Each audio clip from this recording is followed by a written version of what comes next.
నమస్తే టీసాట్ ప్రేక్షకులు అండ్ పోటీ పరీక్షలు ప్రిపేర్ అవుతున్న అభ్యర్థులకి. సో ఈరోజు ఎపిసోడ్ ఏంటంటే 2019 ఫిబ్రవరికి సంబంధించి వార్తల్లో వ్యక్తులు.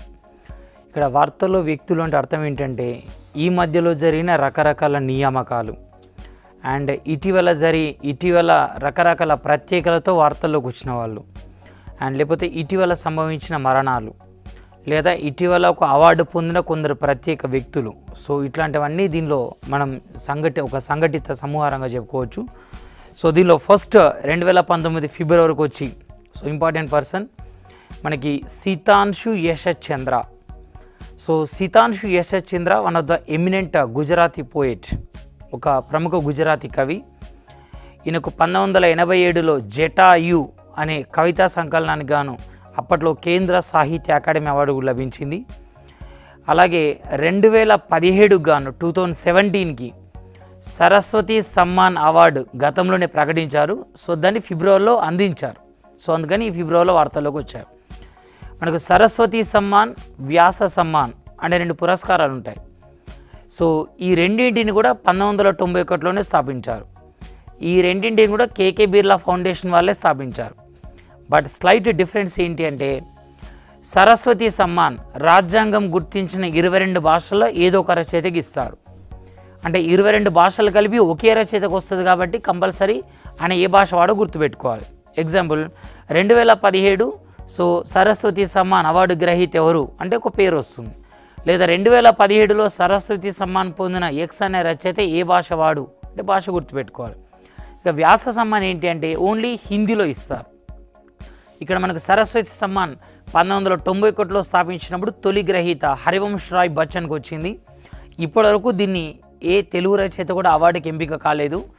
సో ఈ 2017లో ఎంపికైన గుజరాతీ కవి సితాంశు యశస్ చంద్ర సో మనకి వకార్ అనే కవితా సంకలనం రాసినందుకని వచ్చి అంటే 1980లో జటాయు అనే కవితా సంకలనానికి కేంద్ర సాహిత్య అకాడమీ అండ్ 2017లో వకార్ అనే కవితా సంకలనానికి సో సరస్వతి సమ్మాన్ వచ్చి so Sitanshu Yashas Chandra. And another one Mohammed Shami. So భారత ఏస్ బౌలర్లలో so one of the important బౌలర్గా సో ఇప్పుడు పరిగణించబడుతున్నాడు. ఇది జస్ప్రీత్ బుమ్రా అండ్ భువనేశ్వర్ కుమార్లతో పాటు ఇటీవల లైంగిక ఆరోపణలతో సో తన భార్య గృహహింస లైంగిక ఆరోపణలతో కొన్ని మ్యాచ్లు కూడా ఆ మధ్యలో సస్పెన్షన్ గురయ్యాడు, అంటే టీంకు దూరం అయ్యాడు. 56 వన్డేలలో 100 వికెట్లు తీయడం ద్వారా ఈ మధ్యలో వార్తల్లోకి వచ్చాడు. వన్డేలలో అతి తక్కువ మ్యాచ్ల్లో వికెట్లు తీసిన ఏకైక భారత బౌలర్ సో మహమ్మద్ షమి. గతంలో ఈ రికార్డు మనకి 59 మ్యాచ్ల్లో 100 వికెట్లు తీసిన ఇర్ఫాన్ పఠాన్ పేరుతో ఉండేది. సో దాన్ని నేను 56 మ్యాచ్లు ఓవర్కమ్ చేశాడు, అంటే భారత మట్టుకు. అదే ప్రపంచంలో అతి తక్కువ మ్యాచ్లో 100 వికెట్లు తీసిన బౌలర్గా లేదా ప్రపంచంలో అతి తక్కువ మ్యాచ్లో 100 వికెట్లు తీసిన బౌలర్గా ఫస్ట్ ఇంకా రషీద్ ఖాన్. సో రీసెంట్గా మనకి ఆ చిన్న వయసులోనే ఒక అంతర్జాతీయ టీంకు కెప్టెన్గా ఎంపికైన ఆఫ్ఘనిస్తాన్ క్రికెటర్. సో ఆయన 44 మ్యాచ్లోనే 100 వికెట్లు తీశాడు. సో ఆ తర్వాత అనదర్ వర్సన్ వినేష్ పోగట్.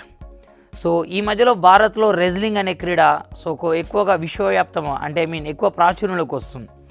2008లో సుశీల్ కుమార్ ఒలింపిక్స్లో కాంస్యం పొందిన తర్వాత 2012లో సుశీల్ కుమార్ రజతం అండ్ తర్వాత పొందిన తర్వాత మనకి ఈ రెజ్లింగ్ అనేది ఎక్కువ ప్రాచుర్యం పొందింది. 2016 ఒలింపిక్స్లో కూడా మనకు 2 పథకాలు వస్తే దానిలో ఒకరు సాక్షి మాలిక్ హర్యానా నుంచి ఎంపికైంది. సో వినేష్ పోగట్ 2016 ఒలింపిక్స్లో సో గాయం కారణంతో వైదొలిగింది. సో ఇది క్వార్టర్ ఫైనల్ మ్యాచ్లో దాంతో కాంస్య పథకానికి దూరమైంది. సో ఇప్పుడు వార్తలకు ఎందుకు వచ్చిందంటే 2019కి గాను లారెస్ స్పోర్ట్స్ అవార్డ్స్కి ఎంపికైంది. లారెస్ స్పోర్ట్స్ అవార్డ్స్ ఏంటంటే కంబ్యాక్ ఆఫ్ ద ఇయర్ అవార్డుకి ఎంపికైంది. కంబ్యాక్ అంటే ఒక దశలో ఆట నుంచి సో వైదొలిగిన తర్వాత మళ్ళీ రీ ఎంట్రీ ఏదైతే ఉంటుందో అని కంబ్యాక్ అని పిలుస్తాం. అంటే 2016 ఒలింపిక్స్లో ఒక రకంగా గాయం విపరీతంగా కావడంతో సో కెరీర్ నుంచే దూరం అయ్యే పరిస్థితిని ఎదుర్కొన్న వినేష్ పోగట్ కోలుకోవడమే కాకుండా సో ఆ తర్వాత లారెస్ స్పోర్ట్స్ అవార్డ్స్కి ఎంపిక ద్వారా అత్యుత్తమ పర్ఫార్మెన్స్ కూడా చూపించింది. సో లారెస్ స్పోర్ట్స్ అవార్డ్స్ ప్రపంచంలోనే అత్యున్నత అవార్డులు.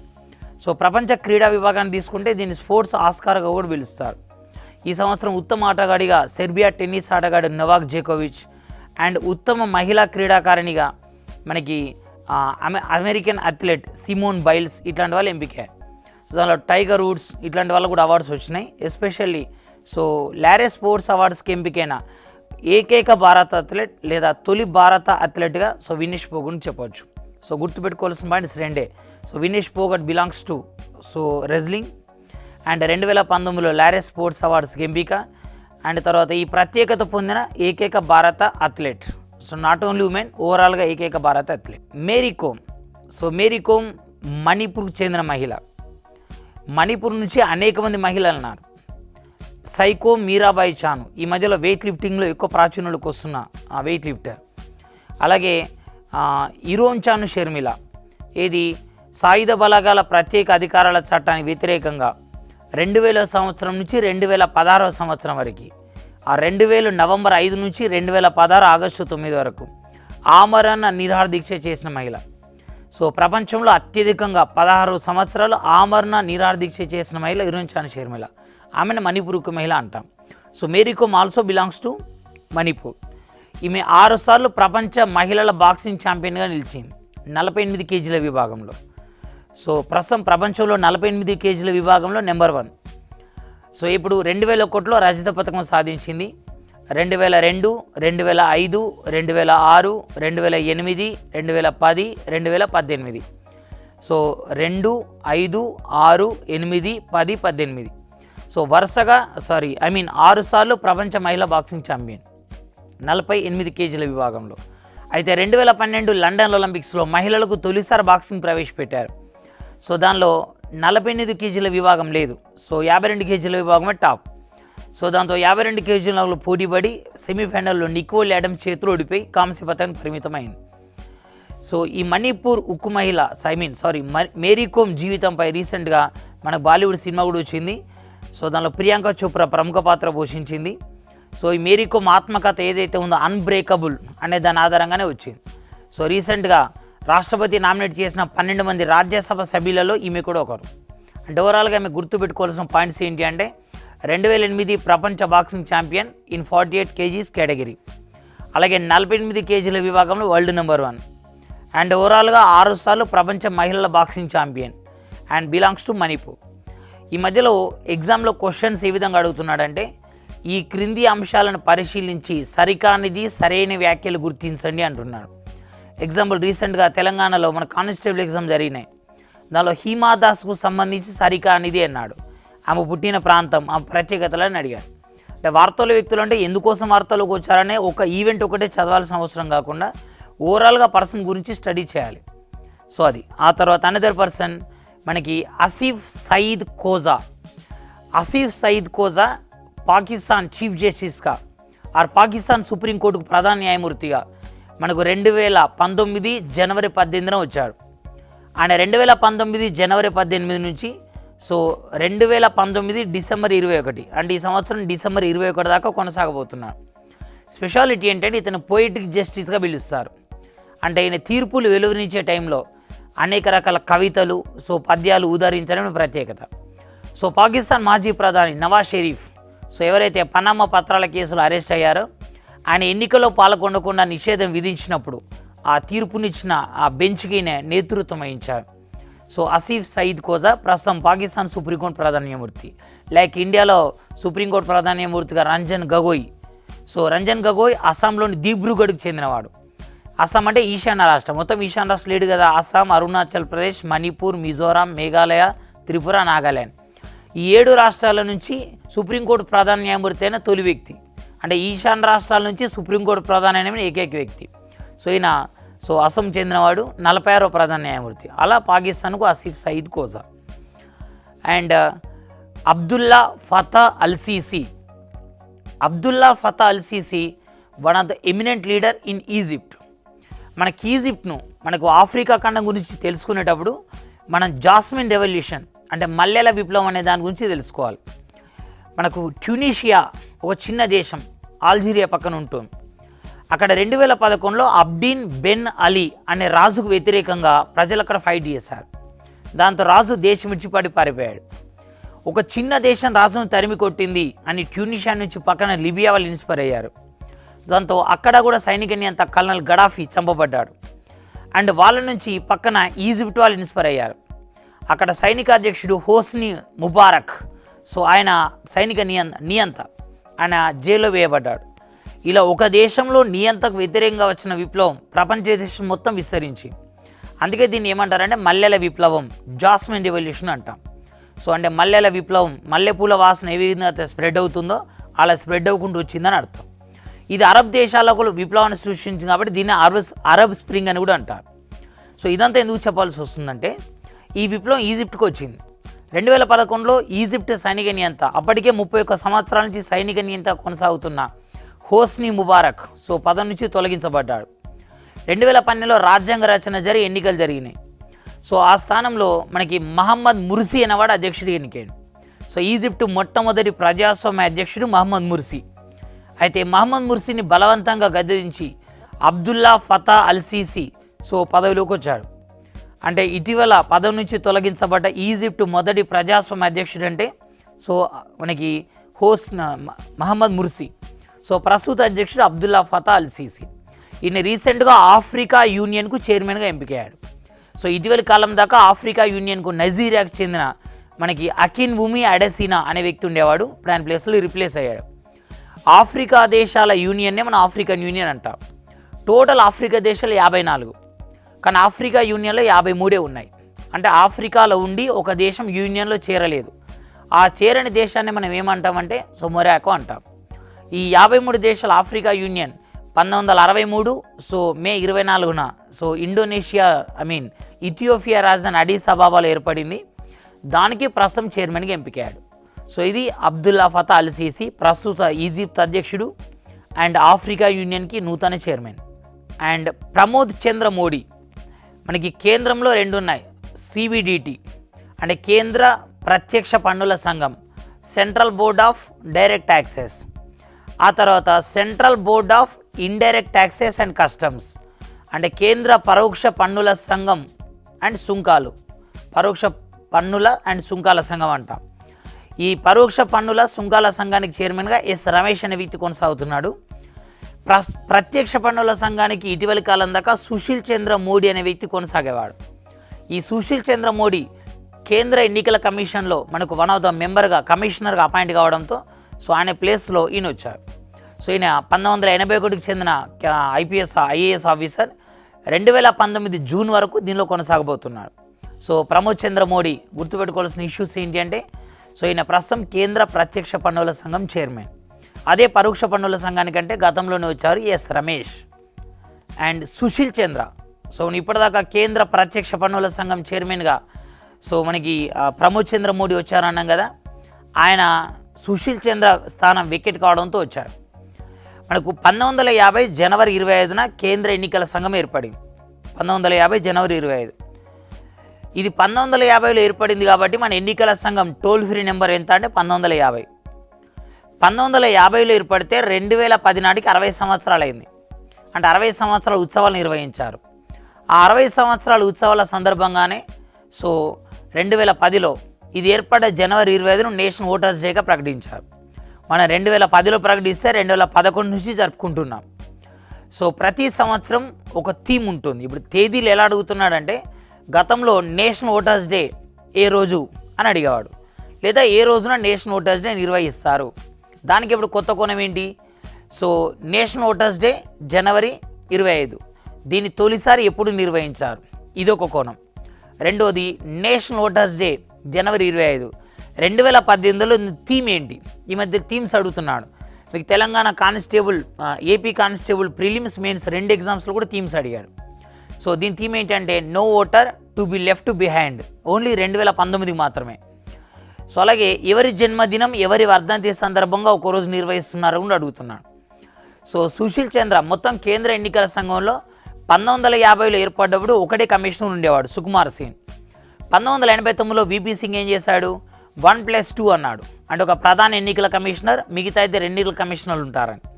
1990లో చంద్రశేఖర్ మళ్ళీ 1+2 రద్దు చేసి 1 అన్నాడు. ఆ తర్వాత 1993లో పివి నరసింహారావు గారి కాలంలో సో మళ్ళీ 1 రద్దు చేసి 1+2 అయింది. అంటే ప్రజెంట్ స్ట్రక్చర్ 1993 నుంచి కొనసాగుతుంది. ఒకరు ప్రధాన ఎన్నికల కమిషనర్, మిగతా ఇద్దరు ఎన్నికల కమిషనర్లు. ఈ ప్రధాన ఎన్నికల కమిషనర్ ప్రస్తుతం సునీల్ అరోరా ఉన్నాడు. ద రిమైనింగ్ ఎన్నికల కమిషనర్ ఇద్దరిలో ఒకరు అశోక్ లావాసా సీనియర్ అండ్ ఇప్పుడు కొత్తగా మిగతా రెండో స్థానానికి సుశీల్ చంద్ర ఎన్నికైంది. అంటే CBDT central board of direct taxes మాజీ చైర్మన్ అండ్ ప్రస్తుత కేంద్ర ఎన్నికల సంఘంలో నూతన కమిషనర్. సో ఇది ఆ తర్వాత హీనా జైస్వాల్ ఈ మధ్యలో రక్షణ రంగంలో ఎక్కువ ప్రత్యేకతలు పొందుతున్నారు. ఇటీవల వైమానిక దళంలో 3 మహిళలు ఎంపికయ్యారు. ఏంటి మనకి అవని చతుర్వేది అండ్ భావనా కాంత్, మోహనా సింగ్ వీళ్ళు ఎయిర్ ఫోర్స్కి ఎంపికైన తొలి మహిళలు. వీళ్ళు యుద్ధ విమానం నడిపిన తొలి మహిళ ఎవరంటే అవని చతుర్వేది. అలాగే నేవీలో కూడా ఒక మహిళ పైలట్కి ఎంపికైంది, శుభాంగి స్వరూప్. అలాగే ITBP Indo Tibetan border police ఏదైతే ఉందో దానిలో మహిళలు ఉన్నారు కానిస్టేబుల్ స్థాయి వరకు. కానీ రీసెంట్గా ఒక మహిళ కంబాట్ ఆఫీసర్ స్థాయికి ఎంపికైంది, ఆమెనే ప్రకృతి. అలాగే రీసెంట్గా ఒక మహిళ ఫ్లైట్ ఇంజనీర్గా ఎంపికైంది. మన దేశ చరిత్రలోనే ఫ్లైట్ ఇంజనీర్గా ఎంపికైన మహిళ అంటే Heena Jaiswal. Belongs to Chandigarh. And Dhanya Sanal రీసెంట్గా కేరళలో అయ్యప్ప స్వామి దేవాలయంలోకి మహిళల ప్రవేశం అనే అంశం బాగా తెరపైకి వచ్చింది. ఏంటి మహిళలు వివక్ష గురవుతున్నారు అని ఇష్యూ. ఇక్కడ అయ్యప్ప స్వామి దేవాలయం ప్రధాన పూజాన్ని ఇంటర్వ్యూ చేస్తున్నప్పుడు 10 ఏళ్ల కన్నా లోపున్న మహిళల్ని 50 ఏళ్ల కన్నా పైనున్న మహిళల్ని అనుమతిస్తున్నప్పుడు ఈ మధ్యలో ఉన్న వాళ్ళని ఎందుకు అనుమతించట్లేదు అంటే అయ్యప్ప స్వామి పూజ అనేది 41 రోజులు నిష్ఠతో చేయాలి. ఈ 10 ఏళ్ళు దాటిన మహిళలు అంటే రజస్వల అవుతారు. 50 సంవత్సరాలకు నెలసరి ఋతుస్రావం అనేది జరుగుతుంది. 28 రోజులకు ఒకసారి ఋతుస్రావం జరుగుతుంది కాబట్టి వాళ్ళు నిష్ఠతో ఉండడం పాసిబిలిటీ కాదు అని అప్పట్లో ఆయన అన్నాడు. ఆ తర్వాత అది రకరకాల ఇష్యూస్ వచ్చి వివాదం కావడంతో మనకు తృప్తి దేశాయ్ అనే మహిళ భూమాత బ్రిగేడ్ అనే సంస్థ స్థాపించింది. దాని ద్వారా కోర్టులలో కేసులు వేయడం, దేవాలయాల ప్రవేశం కోసం పోరాటం చేశారు.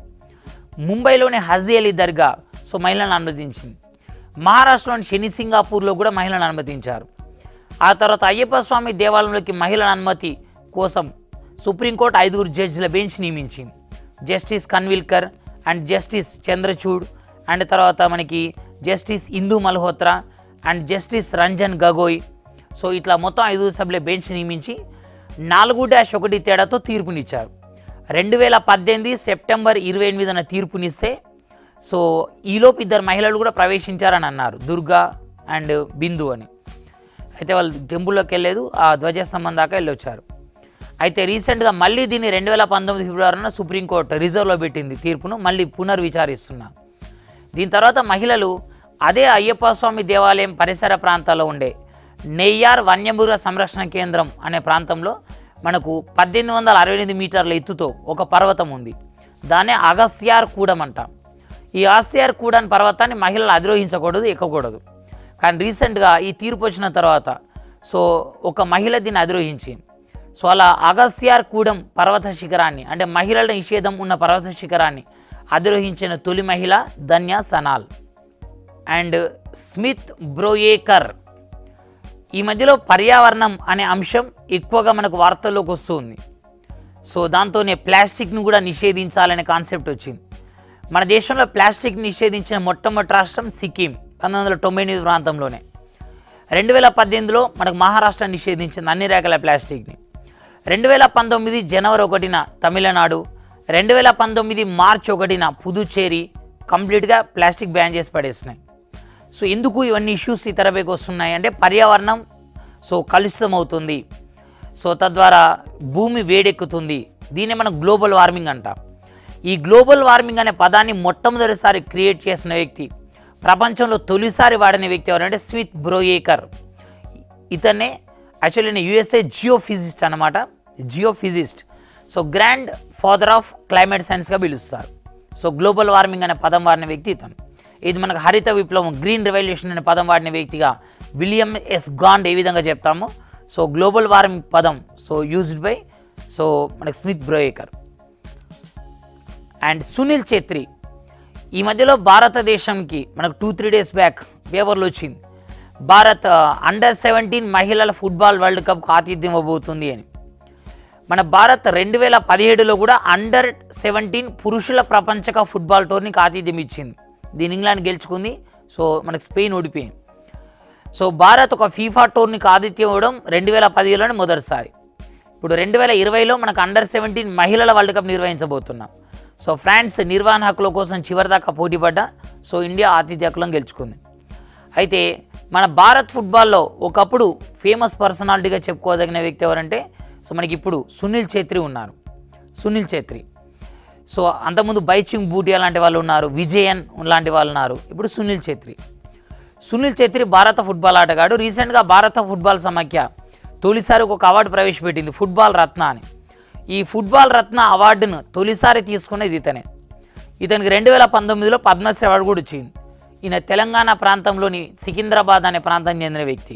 సో తెలంగాణ నుంచి మనకు మొత్తం 2019లో 112 అవార్డులు వచ్చినాయి. దానిలో తెలంగాణ వాళ్ళు ఇద్దరు ఉన్నారు. సో సిరివెన్నెల సీతారామ శాస్త్రి సినీ గేయ రచయిత పద్మశ్రీ, అలాగే మనకు సునీల్ ఛేత్రి పద్మశ్రీ. ఈయన ప్రపంచంలోనే అత్యధిక గోల్స్ సాధించిన రెండో ఆటగాడిగా ప్రత్యేకత పొందాడు. మనకు ప్రపంచంలో అత్యుత్తమ ఆటగాళ్ళుగా చెప్పగానే మనకు క్రిస్టియానో రొనాల్డో ఇట్లాంటి వాళ్ళు వస్తారు. ఈ మధ్యలో ఫోర్బ్స్ పత్రిక ప్రపంచంలోనే అత్యంత టాప్ 100 సో ఆదాయం ఉన్న ఆటగాళ్ళ జాబితా తయారు చేస్తే దానిలో టాప్ 10లో ఒకరే ఉన్నారు, Virat Kohli. So Cristiano Ronaldo top 1లో ఉన్నాడు. అలాగే సో గోల్స్ అత్యధిక గోల్స్ కూడా పోర్చుగల్ దేశానికి చెందిన క్రిస్టియానో రొనాల్డో ఫస్ట్ ప్లేస్లో ఉండగా ఇండియా నుంచి సునీల్ ఛేత్రి సెకండ్, ఆ తర్వాత అర్జెంటీనా నుంచి సాకర్ దిగ్గజం లియోనల్ మెస్సీ థర్డ్ ప్లేస్లో కొనసాగుతున్నారు. అండ్ ఓవరాల్గా మీరు గుర్తుపెట్టుకోవాల్సింది ఏంటి అంటే సో భారత ఫుట్బాల్ ఆటగాడు, సో ఫుట్బాల్ రత్న అవార్డు గ్రహీత, 2019 పద్మశ్రీ గ్రహీత, క్రిస్టియానో రొనాల్డో తర్వాత అత్యధిక గోల్స్ సాధించిన ఆటగాడు Sunil Chhetri. And GC Anupama astronomical society of India అనేది ఉంది మన దగ్గర. అంతరిక్షానికి సంబంధించిన దాని అబ్జర్వేటరీ లాంటి ప్రయోగాలు చేస్తుంది. లడఖ్లోని లేహ్, జమ్మూ కాశ్మీర్లో లడఖ్లోని లేహ్ అనే ప్రాంతంలో మనకి హిమాలయన్ అబ్జర్వేటరీ ఉంది. దానికి ఇన్ఛార్జ్గా చాలా రోజులు పనిచేసాం. అలాగే ఇండియన్ ఆస్ట్రోనాటికల్ యూనియన్లో చాలా రోజుల నుంచి కొనసాగుతున్నాయి. రీసెంట్గా అధ్యక్షురాలైంది. ఇండియన్ ఆస్ట్రోనామికల్ సొసైటీకి అధ్యక్షురాలుగా ఎన్నుకోబడ్డ తొలి మహిళ కూడా జీసీ అనుపమ. అండ్ ఇర్ఫాన్ అన్సారీ రీసెంట్గా మనకు ఫిక్సింగ్ అనేది ఎక్కువగా తెరపైకి వచ్చింది. మ్యాచ్ ఫిక్సింగ్పై విచారణకు సహకరించినందుకు సో ఒక శ్రీలంక క్రికెటర్ నిషేధం గురవడం, అండ్ గతంలో ఐపీఎల్లో స్పాట్ ఫిక్సింగ్ పాల్పడేందుకు గాను మనకి అసద్ రౌఫ్ అనే పాకిస్తాన్ ఎంపైర్ అన్ని ఫార్మాట్లో నిషేధానికి గురి కావడం ఇవన్నీ జరిగినాయి. So Irfan Ansari UAE United Arab Emirates చెందిన కోచ్. మన యుఏఈ అనేది 1971 డిసెంబర్ 2న ఏర్పడ్డది. ఇది ఒక దేశం కాదు, యూనియన్, యునైటెడ్ అరబ్ ఎమిరేట్స్. మొత్తం దీనిలో 7 నగరాలు ఉంటాయి: దుబాయ్, షార్జా, అబుదాబి, ఫ్యూజియామా, రసలైకమా ఇలా. దీనిలో 7 రాజధాని నగరం ఏంటంటే అబుదాబి. ఆ యుఏఈ సో సౌదీ ఇటీవల ఒక మన క్రిప్టో కరెన్సీ ప్రవేశపెట్టింది, బిట్ కాయిన్. ఈ మధ్యన మార్షల్ ఐలాండ్స్ వాళ్ళు క్రిప్టో కరెన్సీ ప్రవేశపెట్టారు, అని SOV. అలాగే సౌదీ అరేబియా యుఏఈ ప్రవేశపెట్టారు, ఎబర్ అని ABER. అలాగే వెనుజులాలో ప్రవేశపెట్టారు, పెట్రో అని. ఈ యుఏఈకి చెందిన కోచ్ ఇర్ఫాన్ అన్సారీ ఇటీవల ఇంటర్నేషనల్ క్రికెట్ కౌన్సిల్చే 10 సంవత్సరాల నిషేధానికి గురయ్యాడు. సో ఇంటర్నేషనల్ క్రికెట్ కౌన్సిల్ చైర్మన్గా మనకు భారతీయుడు శశాంక్ మనోహర్ కొనసాగుతున్నాడు. అదే ఇంటర్నేషనల్ క్రికెట్ కౌన్సిల్కి ఒక క్రికెట్ కమిటీ ఉంటుంది. సో దానికి చైర్మన్గా అనిల్ కుంబ్లే ఎన్నికయ్యాడు. క్రిస్ గేల్ సో మనకు విధ్వంసకర బ్యాట్స్మెన్గా వెస్టిండీస్ బ్యాటింగ్ దిగ్గజం క్రిస్ గేల్ ఎక్కువగా మనకు ప్రాచుర్యం పొందాడు.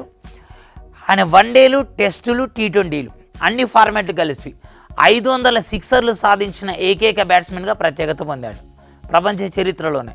రీసెంట్గా హజరతుల్లా ఉన్నాడు. ఒకే ఒక T20 మ్యాచ్లో 16 సిక్సర్లు సాధించి సో ప్రపంచంలో ఒక T20 మ్యాచ్లో అత్యధిక సిక్సర్లు సాధించిన ఆటగాడి నిలిచాడు. అట్ ద సేమ్ టైం ఇదే ఫిబ్రవరిలో క్రిస్ గేల్ అన్ని ఫార్మాట్లు కలిపి ప్రపంచంలో అత్యధిక సిక్సర్లు సాధించిన ఆటగాడు అయ్యాడు. సో టోటల్ ఓవరాల్గా 500 సిక్సర్లు సాధించాడు. అండ్ సనత్ జయసూర్య ఆల్రెడీ మనం డిస్కస్ చేసినాం. ఇది మనకు ICC మ్యాచ్ ఫిక్సింగ్ విచారణకు సహకరించినందుకు గాను రీసెంట్గా శ్రీలంకను 2 సంవత్సరాల పాటు అన్ని ఫార్మాట్ల నుంచి అంటే క్రికెట్కి సంబంధించిన అన్ని వ్యవహారాల నుంచి, నాట్ ఓన్లీ ఆడడం కాదు అన్ని వ్యవహారాల నుంచి కూడా ఈయన బైకాట్ చేశారు. కోడి రామకృష్ణ సో రీసెంట్గా ఇటీవల చనిపోయిన కోడి రామకృష్ణ ప్రముఖ తెలుగు సినీ దర్శకుడు. సో తెలుగు, హిందీ, కన్నడం, తమిళం ఇలాంటి సినిమాలకు దర్శకత్వం వహించాడు. తెలుగు సినిమాలో టెక్నాలజీ అనగానే ఇప్పుడు మనం బాహుబలి లాంటి సినిమాలు చెప్తున్నాం, బాహుబలి, రుద్రమదేవి లాంటివి. కానీ తెలుగు సినిమాలకు టెక్నాలజీ పరిచయం చేసిన దర్శకులలో ఈయనొకడు. అంజీ, అరుంధతి, దేవి ఇలాంటి సినిమాలకి ఈయన దర్శకత్వం వహించాడు. సో ఫిబ్రవరి 2న మరణించాడు. ఓవరాల్గా ఈయన 140 సినిమాలకు దర్శకత్వం వహించాడు. ఈయనకు రీసెంట్గా ఏపీ ప్రభుత్వం సో దీనికి ఈయనకు ఒక అవార్డు, ప్రతిష్టాత్మక సినిమా పురస్కారం కూడా ఇచ్చింది. And Mirabai Chanu. So Mirabai Chanu Manipur weightlifter. మనం మణిపూర్ నుంచి ఆల్రెడీ 3 మహిళలు ఉన్నారని చెప్పాం. లాంగెస్ట్ హంగర్ స్ట్రైకర్ అండ్ వాళ్ళు ప్రపంచంలో అత్యధిక రోజులు ఆమరణ దీక్ష చేసిన మహిళ ఇరోన్ చాను షర్మిల. సో అలాగే 6 సార్లు ప్రపంచ బాక్సింగ్ ఛాంపియన్ అయిన సో మేరీ కోమ్, అలాగే మీరాబాయి చాను. సో మీరాబాయి చాను 2017లో అమెరికాలో అనహీమ్ అనే ప్రాంతంలో ప్రపంచ వెయిట్ లిఫ్టింగ్ ఛాంపియన్షిప్ పోటీలు జరిగినాయి. దానిలో స్వర్ణ పథకం గెలుచుకుంది. అలా ప్రపంచ వెయిట్ లిఫ్టింగ్ ఛాంపియన్షిప్లో స్వర్ణ పథకం గెలుచుకున్న మొదటి భారత వెయిట్ లిఫ్టర్ కూడా ఆమెనే. అండ్ 2019 ఫిబ్రవరిలో విశాఖపట్నం కేంద్రంగా జాతీయ సీనియర్ వెయిట్ లిఫ్టింగ్ ఛాంపియన్షిప్ పోటీలు జరిగినాయి. ఈ జాతీయ సీనియర్ వెయిట్ లిఫ్టింగ్ ఛాంపియన్షిప్ పోటీల్లో 49 యాక్చువల్లీ మేము 48 కేజీల విభాగంలో పాల్గొంటుంది. ఇక్కడ 49 కేజీల విభాగంలో స్వర్ణ పథకం పొందింది. And PV Sindhu. So PV Sindhu Pusarla Venkata Sindhu. So ఆంధ్రప్రదేశ్కు చెందిన క్రీడాకారిణి. సో ఈమె PV Sindhu CRPF central reserve police ఫోర్స్కి అండ్ విశాఖ ఉక్కు కార్యక్రమానికి అండ్ తర్వాత సో స్వచ్ఛ ఆంధ్ర కార్యక్రమానికి ఇలా బ్రాండ్ అంబాసిడర్గా వ్యవహరిస్తుంది.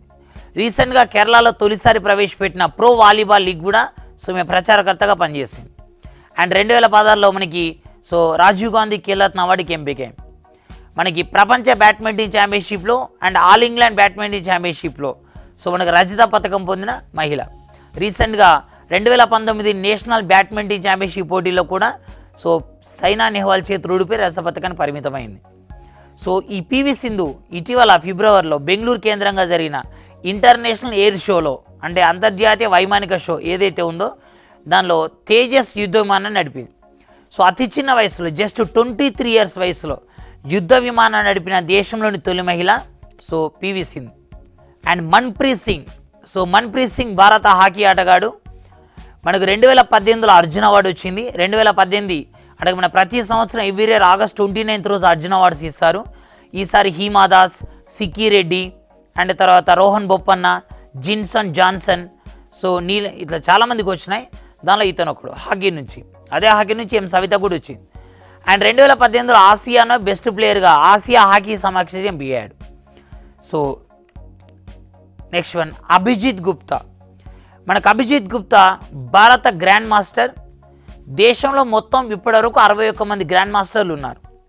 మన గ్రాండ్ మాస్టర్ అంటే చెస్లో 2400 పాయింట్స్ చేరుకున్న తర్వాత ఇచ్చే ఒక హోదా. సో దీన్ని ఏమంటారంటే మనకు 2400 ఎలో రేటింగ్ అంటాం. సో ఎలో రేటింగ్ అందుకున్న వాళ్ళు గ్రాండ్ మాస్టర్ హోదా ఇస్తారు. మన దేశంలో మొత్తం 61 మంది గ్రాండ్ మాస్టర్లు ఉన్నారు. సో 61 గ్రాండ్ మాస్టర్ ఎవరంటే రీసెంట్గా మనకి ఇనియాన్ పన్నీర్ సెల్వం తమిళనాడు నుంచి వచ్చాడు. జస్ట్ 16 సంవత్సరాల వయసులో గ్రాండ్ మాస్టర్ అయ్యాడు ఇనియాన్ పన్నీర్ సెల్వం. సో మన దేశంలో రీసెంట్గా 61 గ్రాండ్ మాస్టర్ ఇనియాన్ పన్నీర్ సెల్వం అయితే ఓవరాల్గా భారతదేశంలో సో మొట్టమొదటి గ్రాండ్ మాస్టర్ 1988లో సో మనకి విశ్వనాథన్ ఆనంద్, ఆయన మొట్టమొదటి గ్రాండ్ మాస్టర్. ఈ 61 మందిలో అతి చిన్న వయసులో గ్రాండ్ మాస్టర్ అంటే మనకు 2019లోనే జి గుకేష్ అనే వ్యక్తి జనవరిలో రికార్డ్ సృష్టించాడు. జస్ట్ 12 ఇయర్సే. సో భారతదేశంలో అతి చిన్న వయసు గ్రాండ్ మాస్టర్, ప్రపంచంలో రెండో చిన్న వయసు గ్రాండ్ మాస్టర్ జి గుకేష్. అదే ప్రపంచంలో అతి చిన్న వయసు అయితే ఫస్ట్ ప్లేస్ ఎవరికి వస్తుంది అంటే సో మనకు రష్యా గ్రాండ్ మాస్టర్ సెర్జీ కర్జాకిన్కి వస్తుంది. సో ఈ అభిజిత్ గుప్తా మనకి Cannes international chess tourney so ఫ్రాన్స్లోని కేన్స్ అనే నగరంలో జరుగుతుంది. మన కేన్స్ ఫిలిం ఫెస్టివల్ అని కూడా ఉంటుంది. సో అక్కడ ఈయన ఆ టోర్నీలో విజేతగా నిలిచాడు. సో ఇది మనకి 2019 ఫిబ్రవరికి సంబంధించి వార్తల వ్యక్తులు.